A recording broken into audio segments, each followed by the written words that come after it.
There is a question, is the attitude of Islam to history.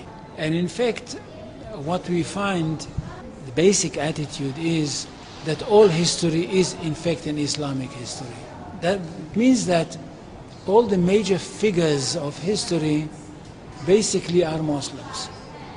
From Adam down to our own time.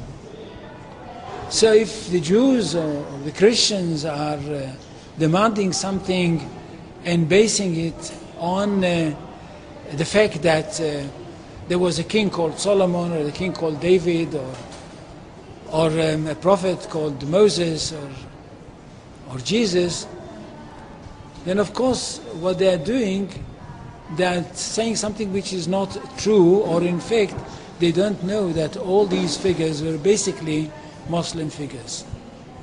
They were, in fact, since the creation of the world there is only one religion, and this is the religion of Islam.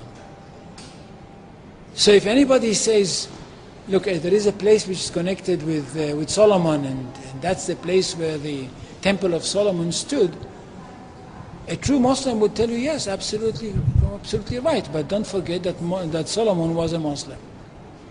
And David was a Muslim, and Abraham was a Muslim, and Isaac was a Muslim, and Jesus was a Muslim. And this is what I mean by the Islamization of history. And you can understand that through Islamization of history, you've got Islamization of geography. Anywhere which was connected with these people, or with these prophets, which were all Muslims, becomes a Muslim territory. And therefore, when Islam was not in that area before Muhammad came to it, but it should have been there.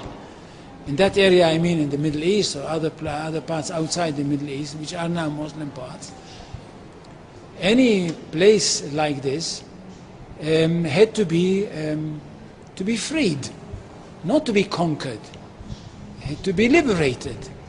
So Islam appeared in history in the time of Muhammad, or reappeared in history from their point of view, reappeared in history as a liberator. And therefore there is no Islamic occupation. If somebody occupied anything, it would be always somebody else, not the Muslims. So there is no Islamic occupation, there is only Islamic liberation.